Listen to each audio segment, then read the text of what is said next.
Donc, c'est pas très facile de faire à la fois la technique et puis de chercher à introduire la discussion sur ce livre. Je vais quand même m'y risquer, dire à John Victor combien j'ai apprécié de travailler sur cet ouvrage, avant et après vous avoir écouté à la Littérature, et spécialement pour cette soirée. Le livre s'intitule « Mais qu'est-ce que c'est donc un noir ?» Essai psychanalytique sur les conséquences de la colonisation des Antilles. On rajoute, sur la première page, et d'abord un noir, c'est de quel couleur. Ce titre a été déjà pas mal commenté, donc je ne vais pas évoquer. Bon, je disais que je lisais votre livre comme le résultat ou comme un point d'étape d'un parcours analytique et militaire.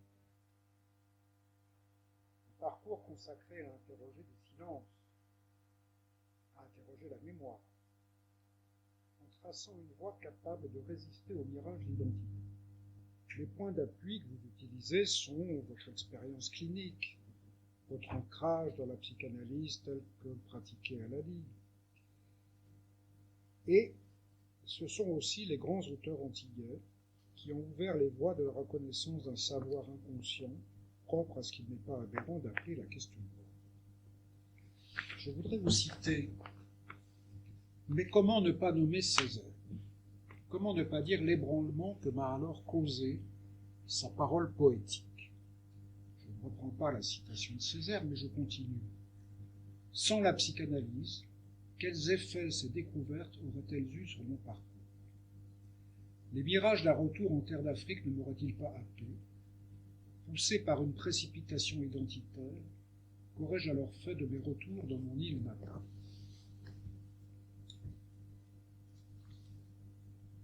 Pour ma part, j'ajouterai à ce que vous avez dit dans ces lignes qu'il y a aussi votre travail d'écriture.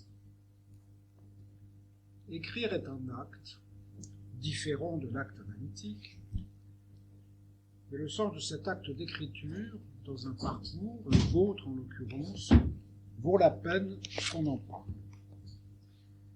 Et j'y reviendrai peut-être un peu plus loin. C'est sur la question de la quête d'identité, justement, que s'ouvre le livre. Je ne reviens pas sur les rappels historiques que vous faites. Nous en aurons sûrement l'occasion tout à l'heure pendant la discussion. Vous témoignez du rôle très important que les écrivains, les poètes, les mouvements politiques aussi, ont joué et jouent encore dans le mouvement vers la formulation d'une identité antillaise ou bien vers son dépassement. Frantz Fanon, Aimé Césaire, Raphaël Confiant, Édouard Glissant, d'autres, j'en oublie, sont les références majeures du parcours qui poursuit l'idéal d'une identité collective, peut-être la sortie d'une invisibilité qui serait l'envers d'un excès de visibilité instauré par le préjugé racial et son corollaire, le non-refoulement du regard. Négritude, antillanité, créolité paraissent à vous lire autant de tentatives, inabouties mais indispensables et structurantes, de formuler une réponse symbolique et pratique à la question de la quête d'identité. Avec ici la question du choix de la langue, créole ou français, pour écrire. L'identité une et multiple. Dépassement de la question de l'identité par l'invention glissantienne du processus de créolisation. Alors, je n'ai pas prévu de revenir dans mon propos sur la question de la langue créole. Je ne suis pas assez bon pour ça. Mais tout de suite, je fais une association avec ce que je viens de dire, ou ce que vous avez écrit sur le processus de créolisation, avec, dans ce chapitre sur la langue créole, ce que vous mentionnez, à savoir le processus de créolisation de la langue. Comment articuler les deux? Quelle serait la langue maternelle de la créolisation? Je lis une articulation très forte entre les textes de ces auteurs qui disent l'histoire, les rêves, les fantasmes, les impasses, les silences, les souffrances. Entre ça et la psychanalyse, parce que vous la pratiquez sur place, et votre propre travail d'écriture, qui n'est pas sans effet sur le mouvement des idées sur place et ici, puisque nous sommes en fait en plein débat sur la question de la colonialité. Alors ensuite vient un chapitre sur la honte. La honte est visible dans le discours social comme dans celui de vos analyses. Mais peut-être plus dans le discours social d'ailleurs, et dans celui des écrivains, que dans celui de vos analysants à vos lignes. Parce que peut-être que je n'ai pas trouvé autant de références à la honte que je m'y attendais. Il y a plusieurs questions à propos de la honte, toutes en lien avec le regard. Celle de la couleur de la peau et de l'équivalence entre la couleur et le statut social. Celle de la nudité imposée et exhibée sous la contrainte. Celle de l'avilissement et de l'humiliation, notamment par les châtiments corporels sous le regard collectif. Toutes disent la violence des rapports sociaux esclavagistes qui perpétuent le traumatisme de l'arrachement à l'Afrique natale et le transbordement comme marchandise sur les routes maritimes de la traite négrière.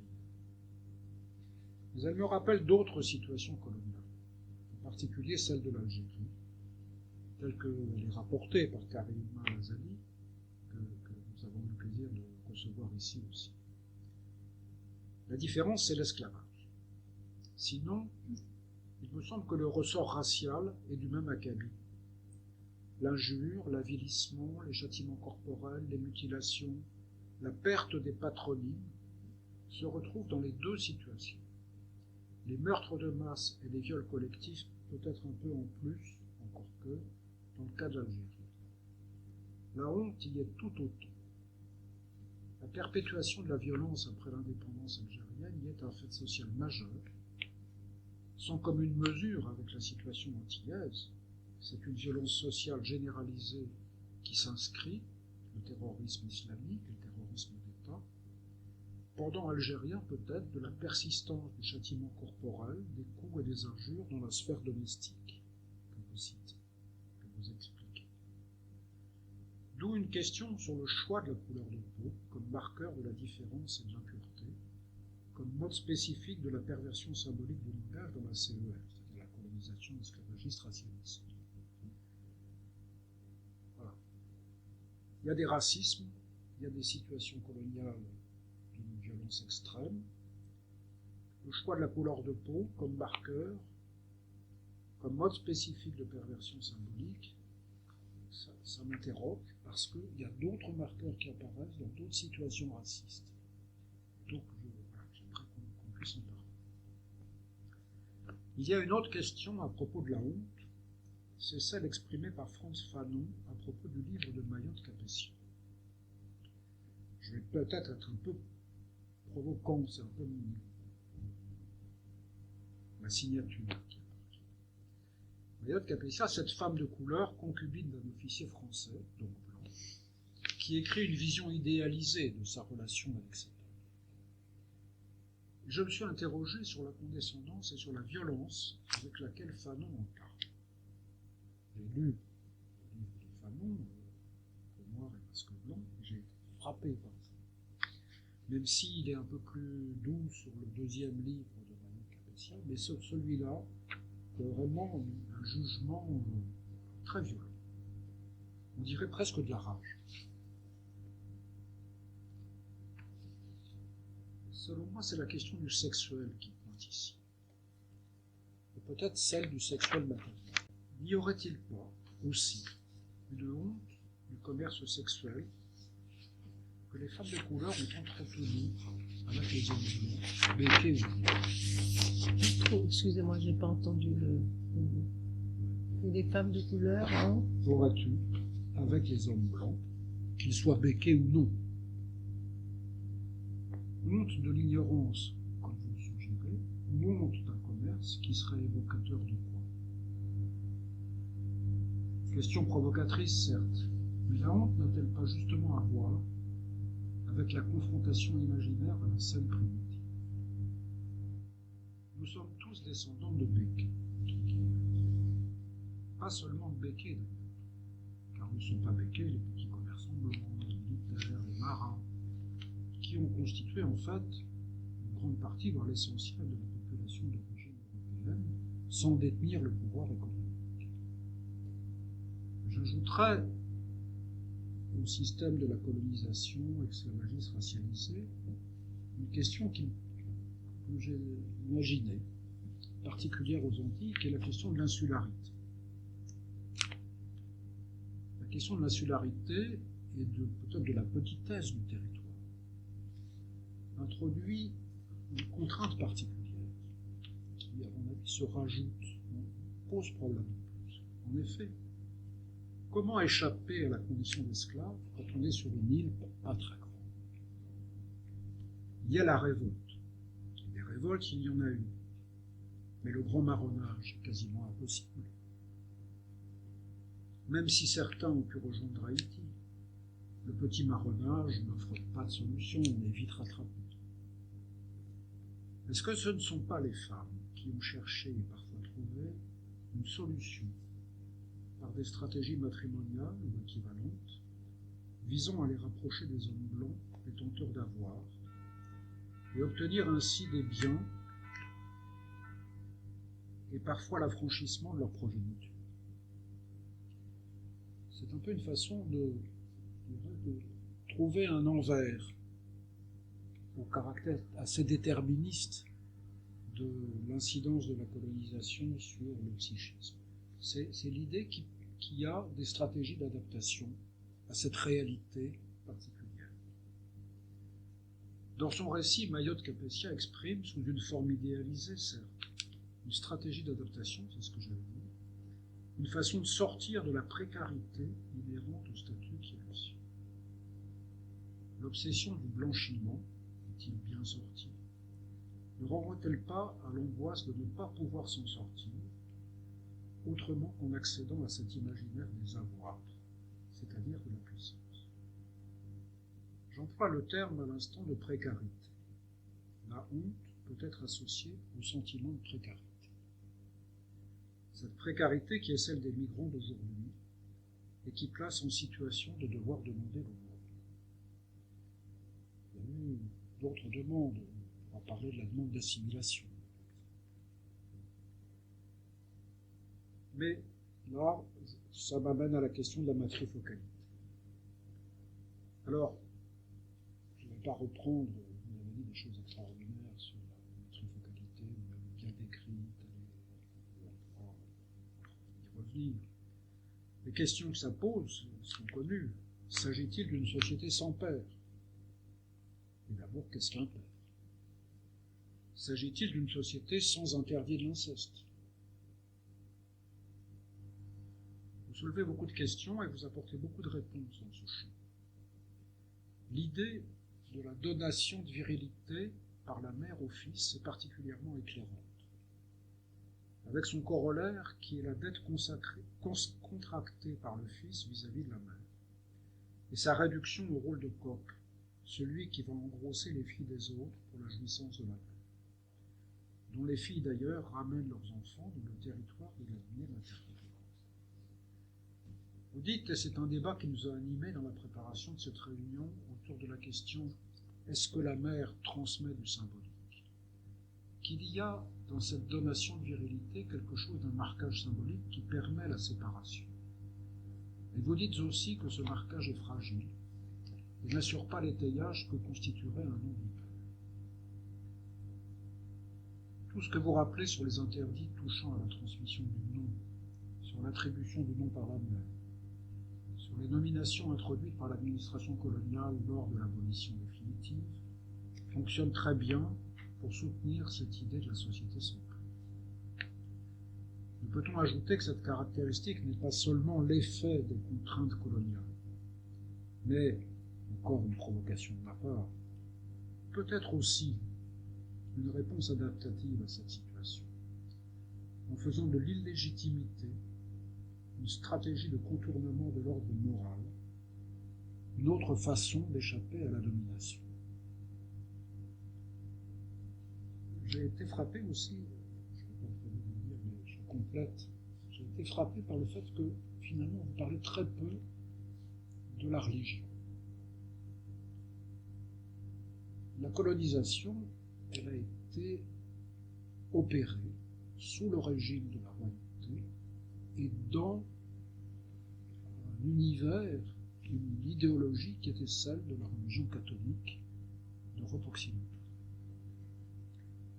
Et en particulier, sur toute la période où les registres d'état civil sont tenus par les prêtres, la question de la recherche d'un père, de la nomination des pères, se pose aux prêtres, aux curés des paroisses, qui cherchent à réintroduire de la morale, qui cherchent à fabriquer une paternité, même simplement, ou peut-être un peu symbolique, mais qui soit inscrite quelque part. Ça disparaît après, assez progressivement après, dès lors que des noms sont donnés, et dès lors que du coup des noms peuvent être transmis. Mais il y a toujours, bien sûr, des refus de paternité, ou des refus de reconnaissance de paternité, de la part des Blancs notamment.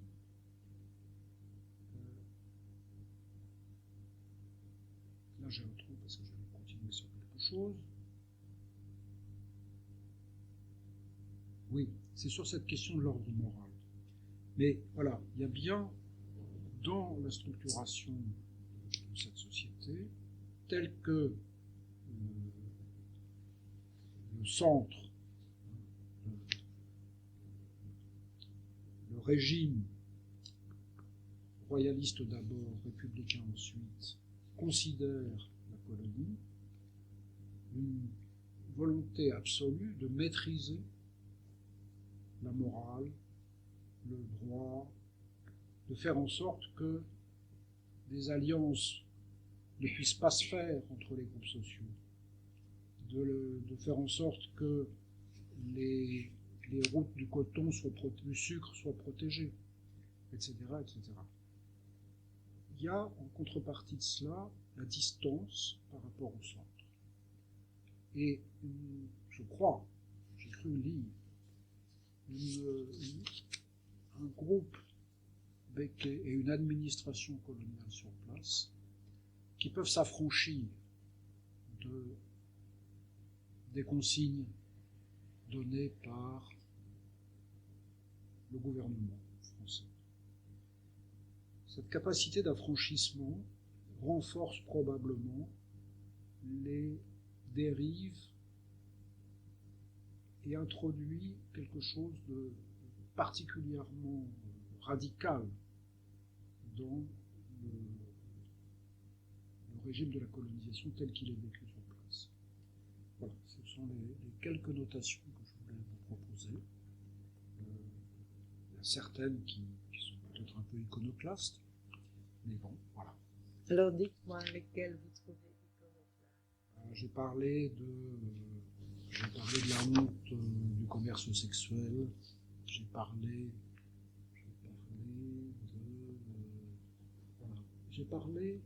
de la stratégie de contournement de l'ordre moral par l'illégitimité.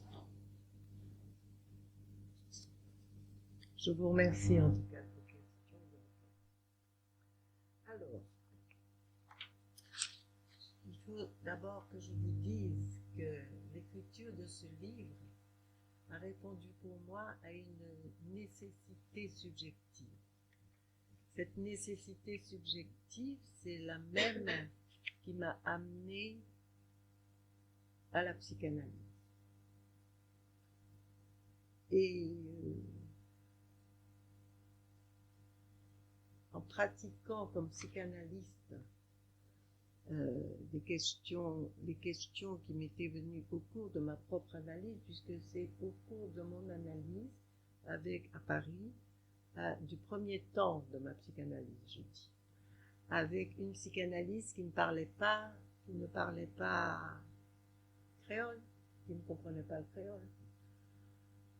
Et c'est au cours d'une de mes séances que m'est venue la langue que je savais, la langue créole, et qui m'avait été interdite de mon enfance par mes parents dans le milieu où je vivais. Donc, j'étais très attentive à ce qui pouvait se faire entendre de cette langue par des patients que je recevais antillais, ici ou aux Antilles. Alors, je le dis d'entrée dans ce livre que ce qui m'a mise au travail d'écriture, c'est ce que m'ont fait entendre ces patients de leur embarras à parler créole au cours de leur cure. Embarras, bon, ça associé pour moi à ce que Lacan dit de l'embarras comme forme mineure de l'angoisse. Qu'est-ce que c'était que cette angoisse quand, en fait, ceux qui venaient dans les séances à propos du créole, de propos qui leur avaient été tenus en créole, étaient rapportés dans les cures, dans la cure, en français. Alors, malgré mon insistance, souvent maladroite, hein, parce que je ne suis pas sûre que ce soit, malgré mon insistance, à force d'insistance, il y a un patient qui m'a dit un jour, je ne peux pas parler créole, c'est une langue trop proche, c'est une langue trop immédiate. Il parlait dans sa cure il associait à propos d'un rêve qui lui était venu, où la représentation maternelle était une orque qui menaçait de le dévorer.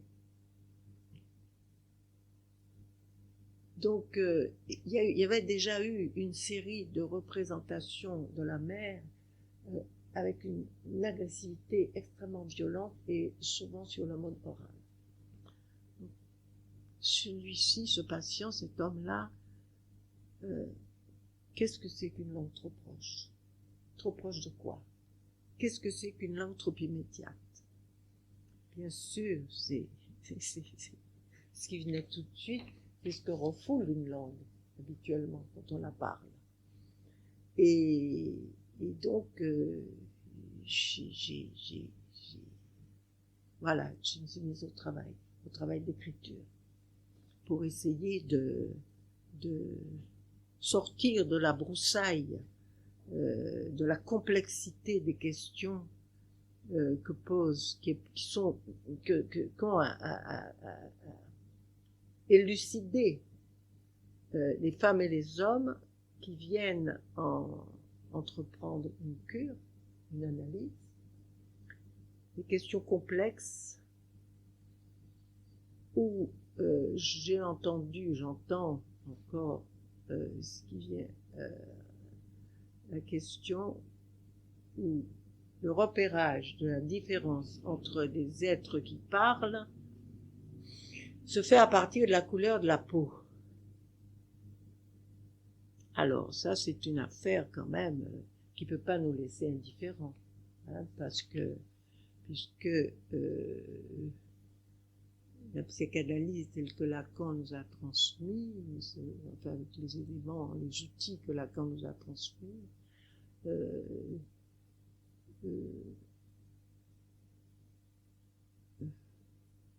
ne se supporte que de ce qui fonde la parole du sujet. C'est un trou que le symbolique met en place. Et c'est ça qu'il a à se supporter. Alors, qu'est-ce que c'est que quelles sont les conséquences pour un être qui parle quand il est repéré dans une différence qui ne se situe plus dans le registre du symbolique et qui privilégie les différences visibles du corps. Qu'est-ce que ça a comme conséquence? Quand le regard est comme ça mis au centre des relations entre d'un être qui parle avec son image et des êtres qui parlent entre eux dans ces sociétés. Ces sociétés qui sont fondées, ces sociétés ont été fondées et se sont structurées par une colonisation esclavagiste racialisée. Alors, j'ai été tentée dans ma jeunesse, quand j'étais militante,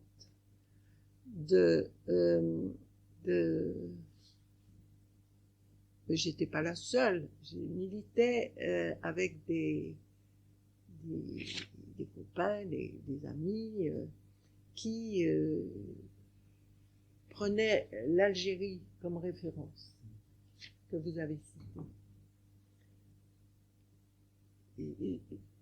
Et je pense que c'est important que nous fassions la différence.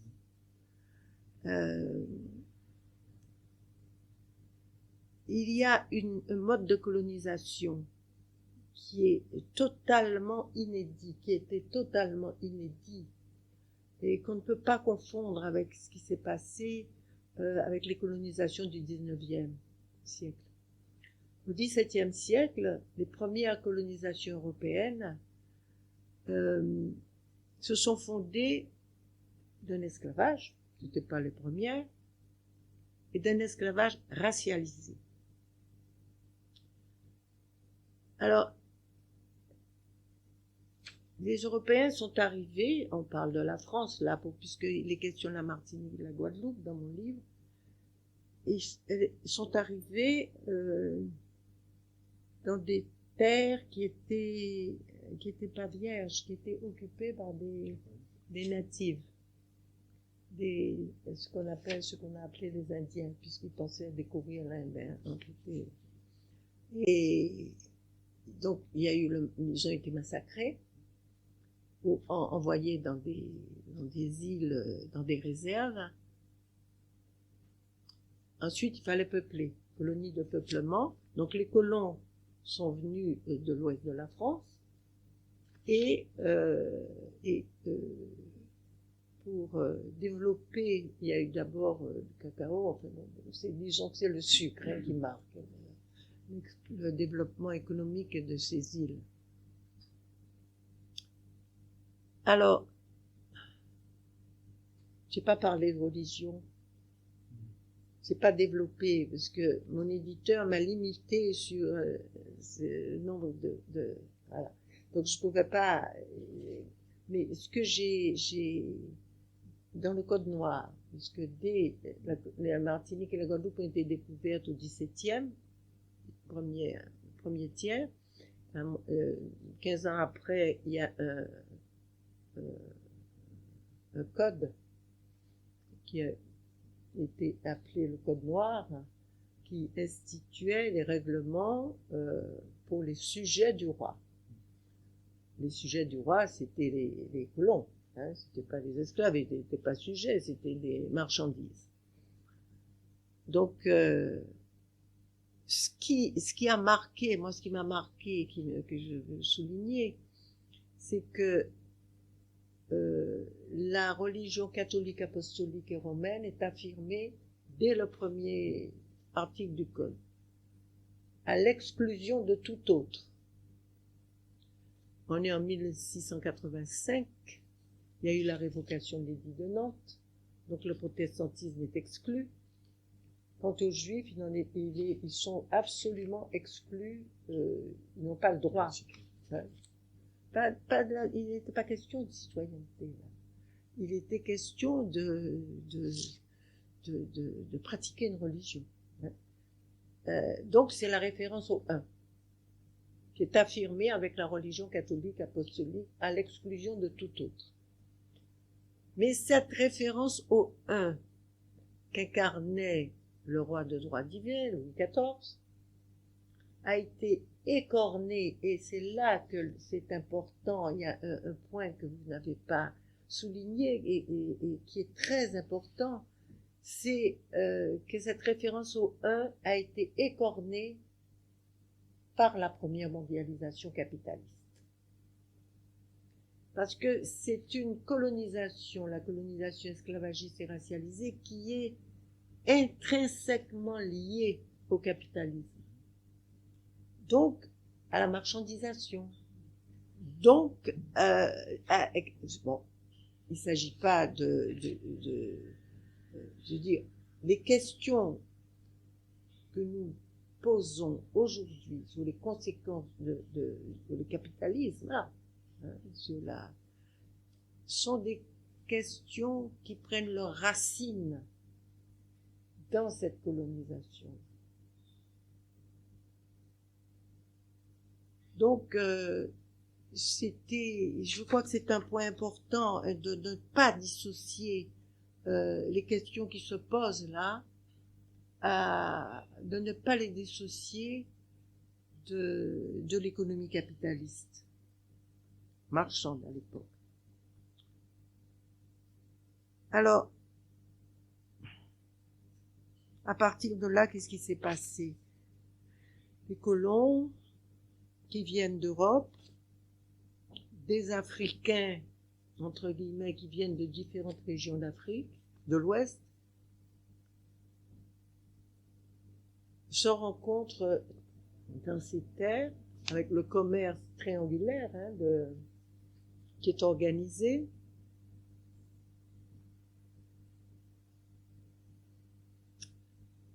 Ils deviennent des Blancs et des Noirs.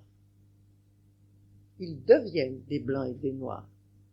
Ça, c'est très, très important aussi, cette façon dont la nomination des êtres qui parlent, c'est là que ça a commencé.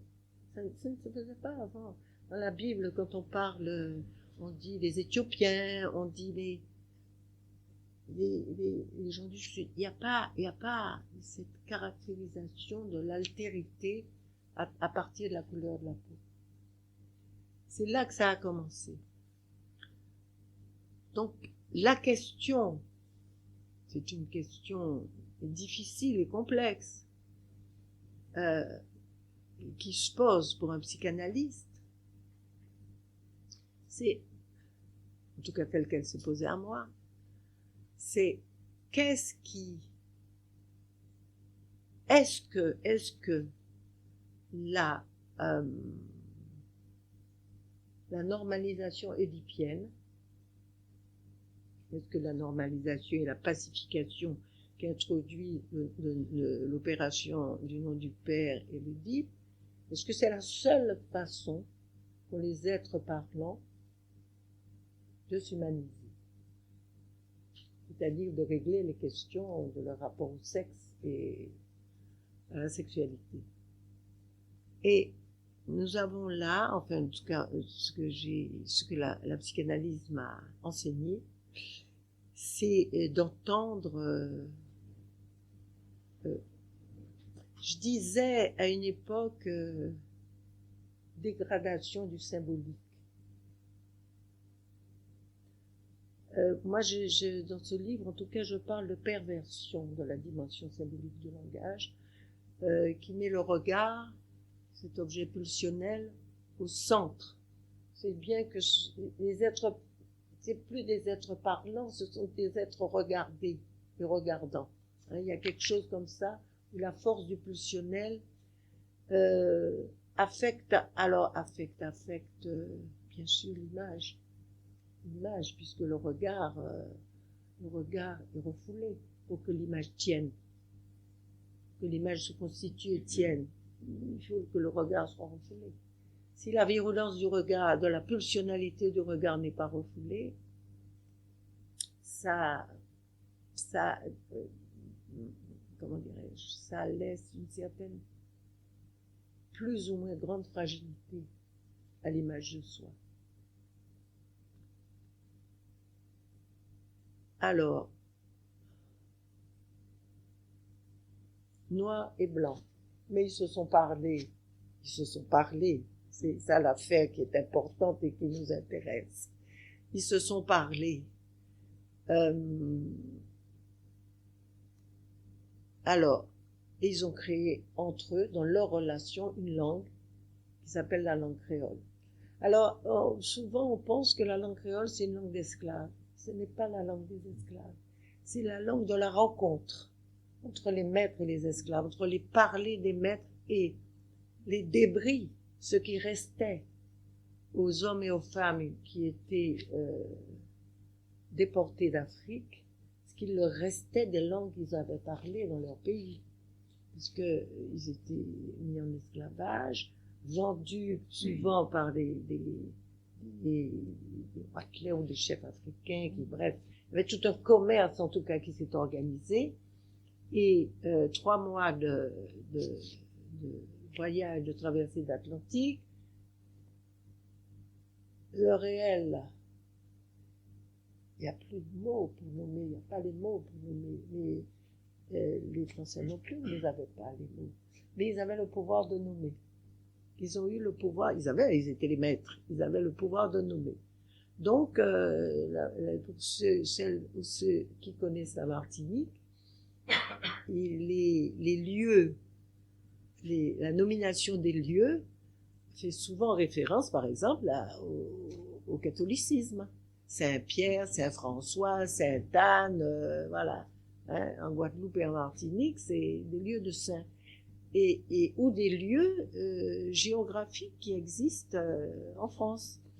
Il y a par exemple dans une campagne, un trou de campagne de la ville de Lamentin, où est l'aéroport, un trou de campagne qui s'appelle Chambord. Hein. Donc, la nomination, c'est faite comme ça. Il y a des fruits, les noms des fruits, les noms, bon, je vais pas détailler, mais donc cette question de la nomination, il y a la langue créole. Donc la langue créole était parlée dans toutes les familles, bien sûr. Alors, Jean Bernabé, qui était professeur de linguistique à l'Université des Antilles, avait proposé cette hypothèse que c'était les enfants qui avaient nativisé la langue créole. C'était pas une langue qui avait été transmise dans un premier temps par les parents. Grande différence avec l'Algérie, où il y avait des langues qui étaient... Là, c'était à partir d'une table rase, en fait, voilà. Donc, la langue créole. Et c'est une langue... Donc, cette question, qu'est-ce que c'était que cet embarras? Qu'est-ce que c'était que cette angoisse? Qu'est-ce que c'était? Qu'est-ce qui donnait cette dimension de langue trop proche? Je pense je pense à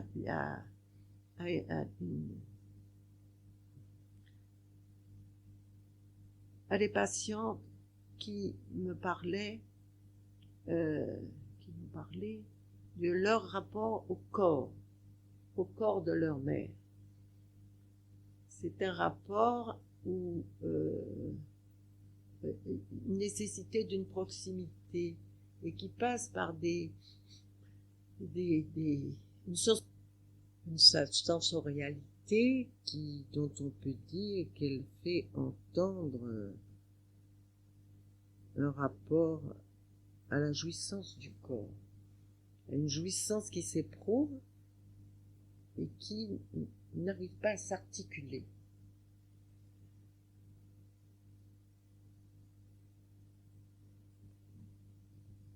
Pour vous dire, comme ça rapidement, l'importance, la place de cette jouissance du corps dans la langue,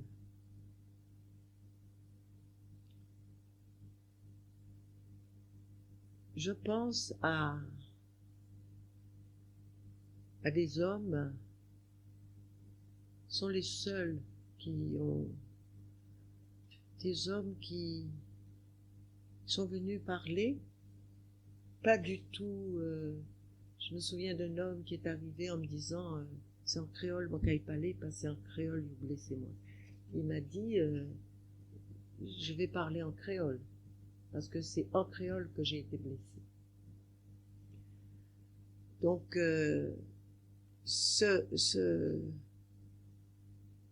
c'est plusieurs hommes m'ont montré leur corps. La blessure de leur corps, la blessure qu'avait laissée, le rapport à leur mère, qui était une mère, comment on dit, mère potomitan, hein, une mère qui tient. Et ce rapport au corps, ces traces que les mères avaient laissées sur le corps de leur fils, indiquaient, laissaient voir une sorte de rage, de violence,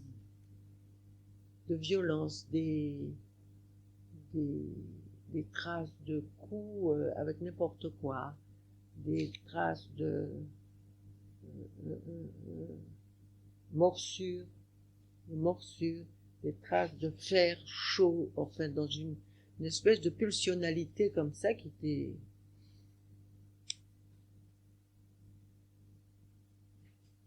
Et ça, c'est pour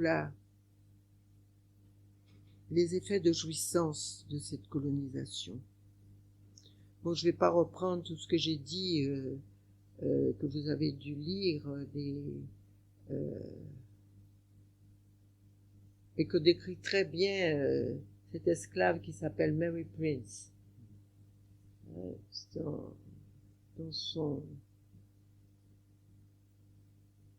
C'est un livre qui a été présenté par Daniel Maragnès, qui est un philosophe guadeloupéen. Donc, la jouissance. Mais comment, si, comme le dit Lacan, les sociétés humaines, il n'y a pas de société humaine qui n'institue pas ce qui peut réfréner la jouissance. C'est ça. Il y a quelque chose qui n'institue pas ce qui vient réfréner la jouissance.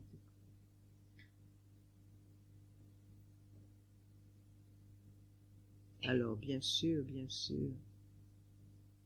fonction paternelle. Fonction paternelle, et peut-être que ce que peut nous faire entendre les patients, les femmes et les hommes qui viennent parler en cure, c'est quoi? C'est la mère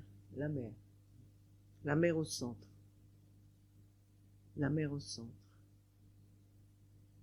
Un rapport au corps de la mère qui maintient une sorte de proximité. Vous avez parlé du fils coq de la mère. Alors le coq, c'est un signifiant très intéressant en créole, puisque c'est un signifiant, c'est l'animal de basse-cour, c'est le sexe de l'homme, c'est un signifiant qui vient aussi pour désigner le globe oculaire, l'œil, en cocosier, on dit en cocosieux, donc c'est aussi la prévalence du sexuel là qui vient nommer aussi quelque chose du regard.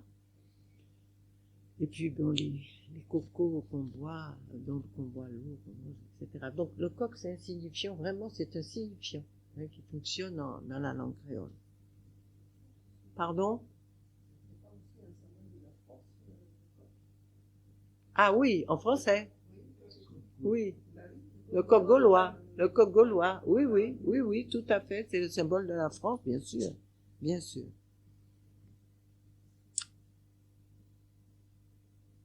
Alors, donc, fonction paternelle. Fonction paternelle, c'est à partir de la mise en jeu de cette fonction paternelle que dans la théorie, en tout cas celle que propose Lacan, que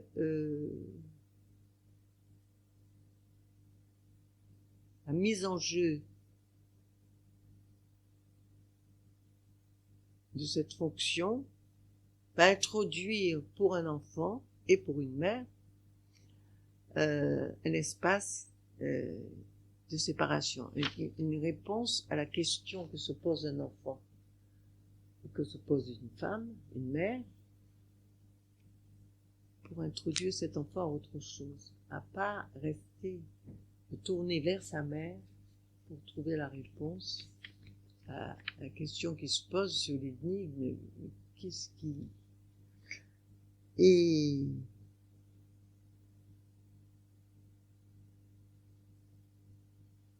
pour soutenir cette fonction, il en faut un qui fait d'une femme, dit Lacan, alors, comment il dit ça, c'est un homme a droit au respect, sinon à l'amour, dans la mesure où il accepte de faire d'une femme l'objet cause de son désir. C'est-à-dire sa castration et cette chose de la castration qu'un homme a accepté. Or, il en faut un. La question qui s'est posée dans ces sociétés, c'est que les maîtres, la nomination des enfants, c'est-à-dire la transmission du nom,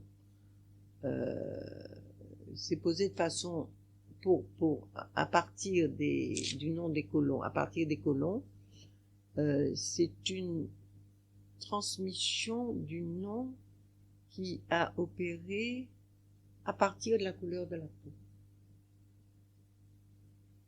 Ils pouvaient reconnaître les enfants en fonction de leur couleur de peau. Je vous conseille de regarder, vous allez trouver ça sur YouTube, un film un documentaire qui s'appelle Les derniers maîtres de la Martinique. C'est un film très intéressant où on voit, là je pense à un homme âgé, peut-être qu'il est mort maintenant, une grande famille béquée qui parle des métissages parce que il y avait une interdiction du groupe des béquets de reconnaître les enfants non béquets, les enfants non blancs, parce qu'ils pouvaient reconnaître des enfants blancs avec des enfants non blancs, mais le désir étant ce qu'il est, et puis, comme vous dites, il y a eu aussi des stratégies de détournement, de contournement de ce... Eh bien, il y a eu dans les relations singulières, il y a eu des métissages. Donc, la nomination du côté des colons, c'était comme ça. La question de la nomination, c'est une question importante, et la question du nom, c'est une question qui reste actuellement en souffrance aux Antilles.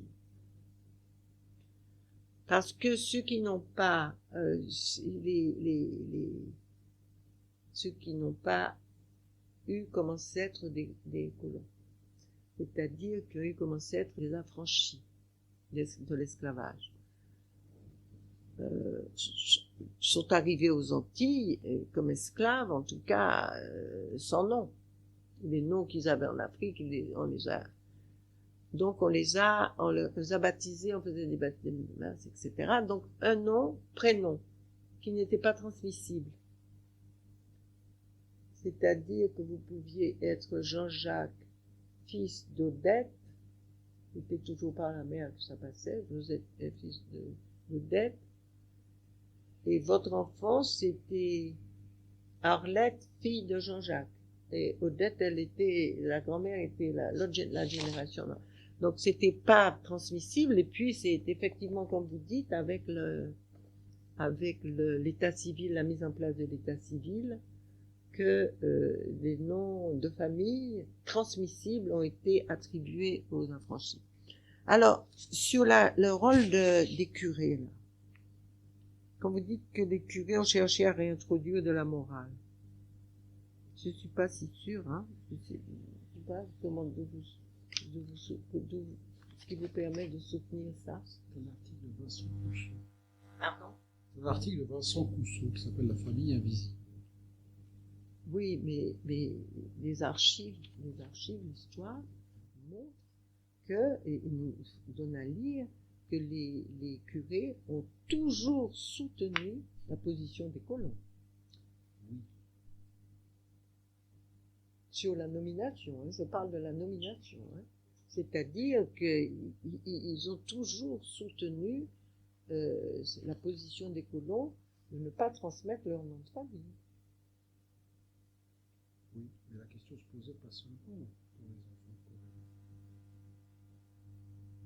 enfants. Vous parlez La question se posait sur les enfants pour lesquels on ne déclarait pas de père. C'est après l'attribution des noms de famille. Je pense que c'est avant. Mais ils n'avaient pas de nom. On ne déclarait pas de père. Les pères esclaves n'étaient pas... La filiation, c'était maternelle. L'enfant appartenait à la mère. Et l'enfant appartenait au maître de la mère. Il faut que je retrouve cet article. D'accord. On passera. Oui, c'est ça. C'est ça, l'enfant appartenait au maître de la mère. Et l'enfant, quand il y avait une femme avait un enfant avec un homme qui étaient de 2 mètres, de 2 habitations différentes, l'enfant appartenait au maître, c'est-à-dire qu'il était vendu par le maître de la mère. C'est pas le maître du père intervenait pas du tout. Il y a une adaptation du code romain. C'est très intéressant de voir un peu comment la loi, les institutions légales qui fonctionnaient dans la métropole. C'est pour ça que la métropole, c'est un mot qui, quand on parle de la métropole, ça renvoie à colonie. Hein? Donc, le code civil, l'application du code civil aux Antilles a été à respecter les injonctions des maîtres, hein, qui ne voulaient pas d'une application concernant les mariages. C'est noir, blanc, pas de mariage. Hein, c'est toujours cette référence à la couleur de la peau qui a des conséquences. J'ai pas voulu il y a des choses qui étaient trop repérables, par exemple sur cette question de la honte, sur cette fragilité de l'image, et sur cette question de la honte, parce que cette fragilité de l'image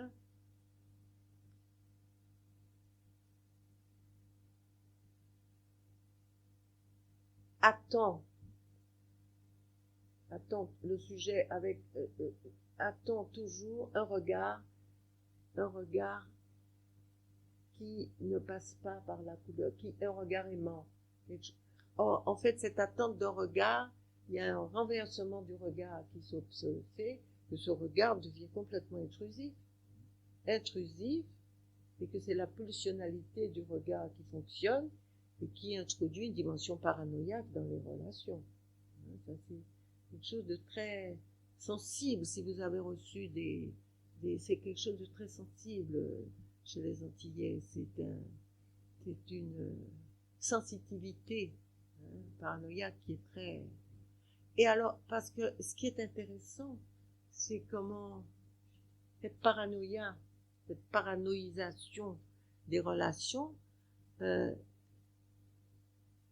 ça, qui renvoie bien sûr, je ne vais pas reprendre ça là, mais à la mise en place de l'image du corps et structure paranoïaque, hein, fond de l'image du corps, c'est comment cette paranoïa, et ça c'est Marcel Schermack qui en parle, comment cette dimension paranoïaque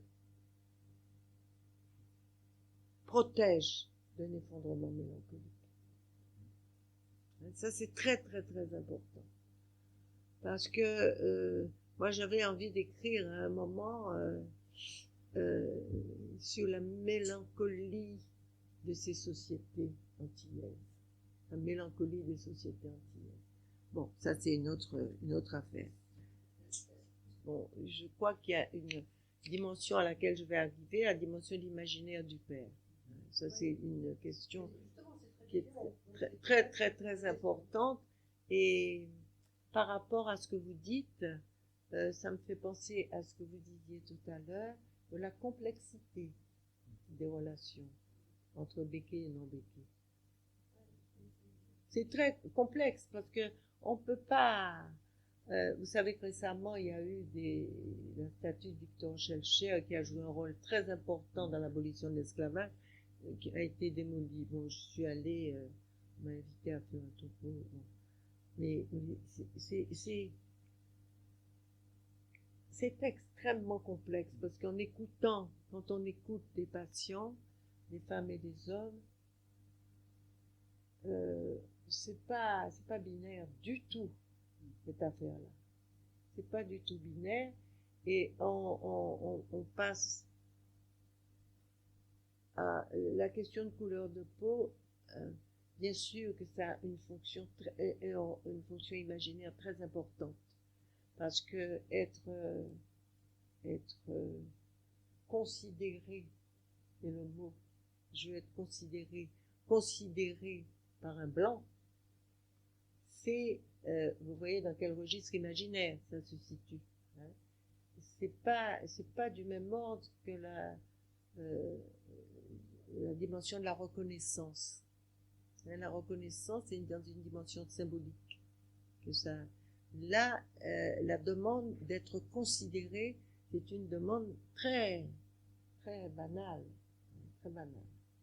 Alors, c'est une page de l'histoire, un moment de l'histoire, disons, qui a été oublié, entre guillemets, ici, au retour du refoulé. Nous nous demandons pourquoi des spectres, ça c'est Didier Berman, pourquoi des spectres hantent l'Europe, figure insistante de notre généalogie oubliée. La question n'est pas de savoir si les spectres de l'Europe sont ceci ou cela, juifs, païens, byzantins, communistes, musulmans, parias, colonisés, ou que sais-je encore. C'est plutôt de savoir pourquoi l'Europe produit des spectres. Pourquoi elle tente d'oublier quelque chose qui lui revient pourtant fondamentalement, qui la regarde et la concerne, passe en elle, la traverse, comme revenance ou retour de refoulé. Voilà. Voilà, et bien on va arrêter là, hein, parce que j'ai beaucoup parlé, trop, mais non, je regarde si j'ai pas oublié des choses importantes.